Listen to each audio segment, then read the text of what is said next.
Troisième et dernière partie de l'Africa Newsroom. Nous sommes toujours en compagnie de Mahamat Zang, enseignant, chercheur, Stéphane Djurbel, doctorant en sciences politiques, et de notre éditorialiste Daoud Attal.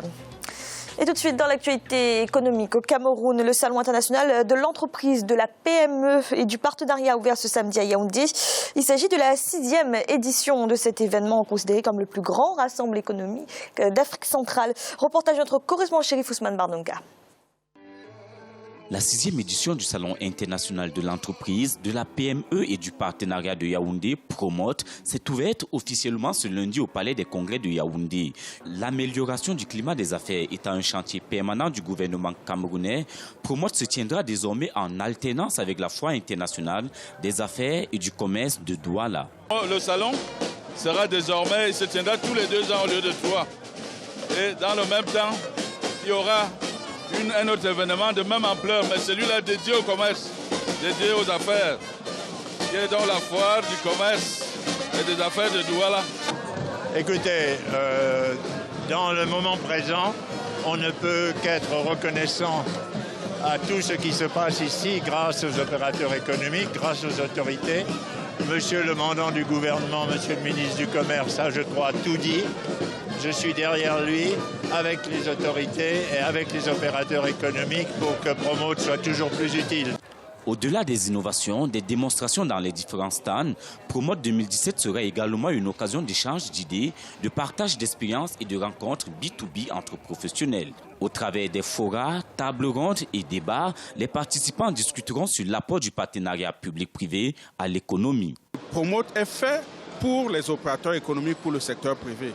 Maintenant, nous nous organisons pour venir en grand nombre parce que nous pensons que c'est une opportunité formidable pour présenter notre savoir-faire, pour échanger avec les représentants d'autres secteurs privés, notamment la dizaine de pays qui viennent d'Europe et d'Amérique, mais également les autres pays d'Afrique, l'Afrique du Sud, la RDC, qui sont là en plus de la zone CEMAC. Donc, le premier objectif, c'est celui-là, développer des relations d'affaires et présenter la notoriété et le savoir-faire des entreprises. Promote 2017 s'achève ce 19 février. Plusieurs grands moments vont ponctuer cet événement. Il s'agit notamment des expositions ventes, des conférences débats et des récompenses attribuées aux plus méritants. Plus de 1500 exposants sont enregistrés et les organisateurs attendent plus de 160 000 visiteurs. Daouda, ce salon, il est considéré comme le plus grand événement économique d'Afrique centrale. Quel est l'intérêt d'un tel salon ? Moi, je crois que l'intérêt, c'est véritablement de créer un réseau de rencontres entre entrepreneurs, finalement, le B2B. Et je pense qu'il y a le B2C aussi. Un certain nombre d'entreprises peuvent venir pour trouver des clients. Ce que j'ai bien aimé aussi dans les thématiques qui ont été choisies, c'est la relation et puis même la structuration de ce salon, la relation secteur privé, secteur public. Ouais. Parce que finalement, souvent, il y a une certaine barrière entre les deux.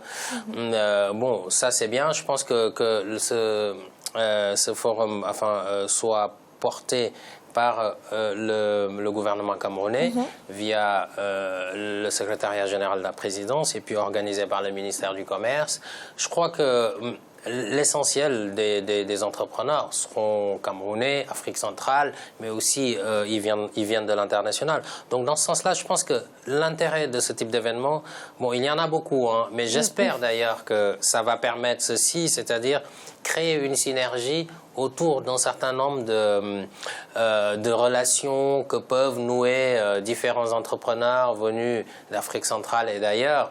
Ce que je regretterais par contre dans ce type d'événement, c'est que des fois on a du mal à avoir les évaluations en termes de retombées, en termes de retombées réellement, parce que bon, organiser c'est bien, mais évaluer aussi ce que les acteurs en ont gagné véritablement de manière concrète par des rapports, ça me semble peut-être que c'est fait, mais en tout cas, le diffuser au plus grand, au grand public, ça me semble important.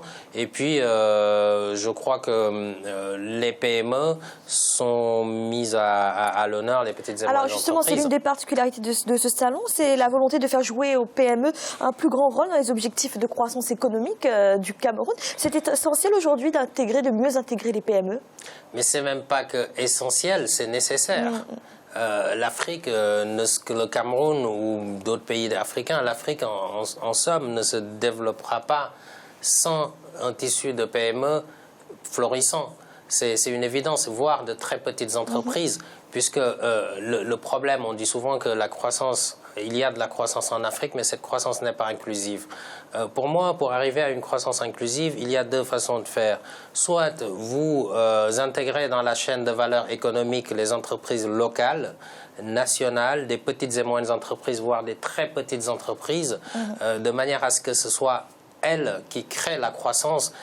Les fruits de la croissance peuvent rester dans le pays. C'est des gens qui sont rémunérés, des gens du pays, ça peut être réinvesti, plutôt que des multinationales, des grandes entreprises qui rapatrient leurs fonds ailleurs.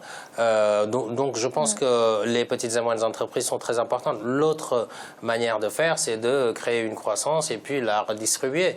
Mais moi, je ne crois pas trop aux politiques de redistribution qui ne génèrent pas de la richesse derrière. Donc je crois que les petites et moyennes entreprises, il doit même y avoir des événements beaucoup plus importants pour les favoriser, pour les promouvoir, mais à condition toujours d'en évaluer l'impact réellement.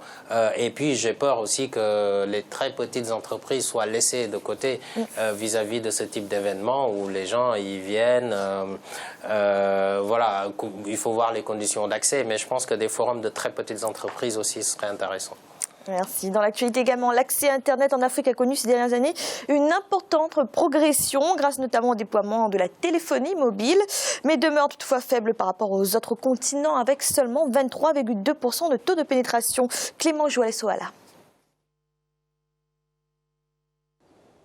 Le taux de pénétration de l'Afrique au réseau Internet demeure le plus faible dans le monde malgré les progressions observées ces dernières années sur le continent. Selon une étude de LiveStats, ce taux est de 23,2% en 2016 en Afrique, contre 33% pour l'Asie du Sud, 84% pour l'Europe de l'Ouest et 88% pour l'Amérique du Nord. Le classement par pays africain place en tête les Seychelles avec 57,90% et l'Afrique du Sud avec 52%. L'Algérie, le Nigeria, l'Afrique du Sud, le Kenya, l'Égypte, le Soudan et l'Ouganda à eux seuls regroupent 80% des internautes africains. Aujourd'hui, avec le mobile, on arrive à toucher plus de personnes qu'avec les outils qu'on utilisait dans le temps. On constate une évolution rapide du taux de pénétration, d'accord. Il y a aussi beaucoup d'Africains qui ne sont pas connectés. Si vous voyez que 200 millions de personnes sont connectées en Afrique, regardez ce chiffre-là. Presque 80% sont dans les capitales africaines. Si vous regardez bien, il y en a les 800 millions de personnes qui restent là. Ils sont dans les zones là reculées. La position actuelle de l'Afrique comme dernière du classement mondial en termes d'accès à Internet s'explique selon les analystes par un retard dans le développement des infrastructures, le coût élevé des services proposés par les opérateurs et la lenteur de l'accès au réseau. Au même moment, l'écart est souvent énorme entre pays africains et varie de 1 à 50%. En Somalie, en Érythrée et au Burundi, par exemple, moins de 2% de la population a accès à Internet. Comme on a l'habitude de dire en économie, les critères de compétitivité sont trois, c'est la qualité, c'est le délai et le prix. Que les États participent, que les sociétés de télécommunications participent, mais que les commerçants aussi vendent des produits de bonne qualité et de vraiment accessibles aux populations, surtout les populations rurales. Parce que le problème qu'on a aujourd'hui, ce n'est pas les populations urbaines, c'est les populations rurales. La téléphonie mobile joue un rôle primordial dans l'accès à Internet des populations en Afrique et une bonne partie du marché que représente le continent reste tout de même à conquérir. Selon des analystes, une reconsidération des coûts d'accès au réseau mobile pour le rendre plus accessible aux populations pourrait changer la donne. En rappel, la moyenne actuelle du taux d'accès à Internet en Afrique est supérieure à 4% par an, un chiffre qui augmente chaque année. Mohamed Zang, vous partagez le constat qui est fait dans ce sujet. C'est le manque d'infrastructures qui empêche cette progression plus importante d'Internet. Il y a le manque d'infrastructures qui est un fait, mais je crois qu'il y a également dans certains régimes répressifs la volonté qu'il n'y ait pas accès à Internet. Par exemple, pendant les élections au Congo, toutes les communications Internet ont été verrouillées. La même chose un peu au Tchad. Donc il y a également ce blocage au niveau politique, alors que grâce à Internet, par exemple ici en Europe, nous arrivons à dispenser des cours à des étudiants qui sont en Afrique ou ailleurs. Donc il faudra vraiment que les pouvoirs politiques et puis les entreprises économiques mettent beaucoup du leur pour que ça soit accessible à tous. Il y a un manque de volonté politique de développer cette infrastructure. Il me semble, j'en suis absolument convaincu. Stéphane Adjurbel, est-ce que l'avenir d'Internet en Afrique passerait par la téléphonie mobile? Bien sûr, mais encore faut-il le soulever, il y a un manque en fait de la volonté politique, même si on soulève qu'il y a un manque des infrastructures qui ne permet pas la connexion ou l'émergence en fait de l'Internet en Afrique. Mais il urge d'avoir une politique de développement qui permettrait d'une manière ou d'une autre à ce que l'Afrique soit liée. Et grâce à Internet, on pourra avoir des informations. Grâce à Internet, on pourra s'informer, avoir les nouvelles des uns et des autres. Ce qui est dommage, comme l'a souligné tout à l'heure M. Zhang, c'est dommage parce que dans certains États, il est très difficile d'avoir la connexion Internet compte tenu de la politique mise en place. Et récemment, il y a un rapport de Banque mondiale à propos du Tchad qui se trouve être le pays où le coût d'Internet coûte excessivement cher. Ouais. Donc, il y a aussi un manque de volonté politique où, d'une manière ou d'une autre, le régime ne voudrait pas qu'il y ait des informations parce que grâce à ça, vous voyez, comme le cas du Tchad, grâce à la connexion Internet, il y a eu de fortes mobilisations et ainsi de suite. Daouda, on mettait beaucoup d'espoir dans le déploiement de la fibre optique. Finalement, c'est quoi? C'est trop long, trop coûteux? Bon, oui, il y a cette notion de volonté politique, mais je crois que c'est trop long déjà. Et à mon avis, il y a une notion de coût. Suivant les pays, je pense qu'au Rwanda, au Sénégal, par exemple, la fibre optique est déployée. Il faut aussi que les autorités s'y mettent, effectivement. Et puis ça, c'est des projets qui doivent être des projets, même, je dirais, même panafricains. Voilà, des projets panafricains, parce que la fibre optique, vous voulez aller sur des zones vastes.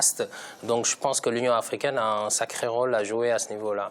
Merci. Et tout de suite, notre chiffre du jour. Sur le milliard d'euros escompté, la Tunisie n'a finalement réussi à lever que 850 millions d'euros dans le cadre de sa nouvelle émission d'euro-obligations effectuée le 10 février. Le taux de rendement de cet eurobond d'une maturité de 7 ans qui servira à couvrir le déficit budgétaire du pays a été fixé à 5,75%. Daouda, comment est-ce qu'on peut expliquer que la Tunisie n'ait pas pu lever la somme attendue? Bon, je crois, Fanny, que c'est l'économie. Aujourd'hui, la Tunisie est en déficit. Et puis, récemment, les événements liés au terrorisme, etc., le tourisme a baissé. Et le tourisme, c'est quand même un secteur important qui porte l'économie tunisienne. Son déficit public grimpe à plus de 6%. Donc je pense que quand... et puis l'agence de notation Fitch de mémoire a dû rabaisser la note de la Tunisie. Dégrader la note souveraine, et vous savez, en fonction de votre note, et encore, on en revient à des pays qui sont notés par des agences qui se trouvent quelque part dans un coin de la planète, hors du pays. L'agence vous note, et en fonction de ça, vous pouvez vous présenter sur le marché. Les investisseurs ont confiance plus ou moins vis-à-vis de ces indicateurs, de cette notation. Je pense que ça pose un problème vis-à-vis de la Tunisie, et je crois aussi qu'il y a un problème avec le FMI parce qu'il y a des réformes qui tardent à venir, mais la Tunisie, comme d'autres pays africains pour finir, ont un dilemme: faire les réformes pour réduire le déficit public, trouver les ressources pour financer sa politique. En même temps, il faut serrer la ceinture pour y arriver. Ça crée des crises sociales, des tensions sociales. L'éducation, la santé en prennent un coup, ces secteurs-là. Et je crois que, mais bon, j'ai totalement confiance au fait que la Tunisie peut très bien repartir de plus belle avec une meilleure gestion. Mohamed Zhang, est-ce que la Tunisie, finalement, n'a pas encore réussi à rassurer les investisseurs? Visiblement pas, parce que il y a une tension qui est réelle, qui fait que les investisseurs et les institutions financières internationales hésitent, n'est-ce pas, à s'engager davantage dans un pays où il y a quand même une certaine instabilité. Merci. C'est à présent la fin de cette émission. Demain, retrouvez le 3e volet de cette semaine consacré au Tchad. Mohamed Zhang, merci d'avoir été avec nous. Je vous en prie. Merci. Merci beaucoup. Stéphane Adjurbel, merci également. Merci. Et Daouda, merci d'avoir été là. Merci Fanny, plaisir renouvelé. Bonsoir à toutes et à tous. Et merci à vous de nous avoir suivis. À bientôt dans l'Africa Newsroom.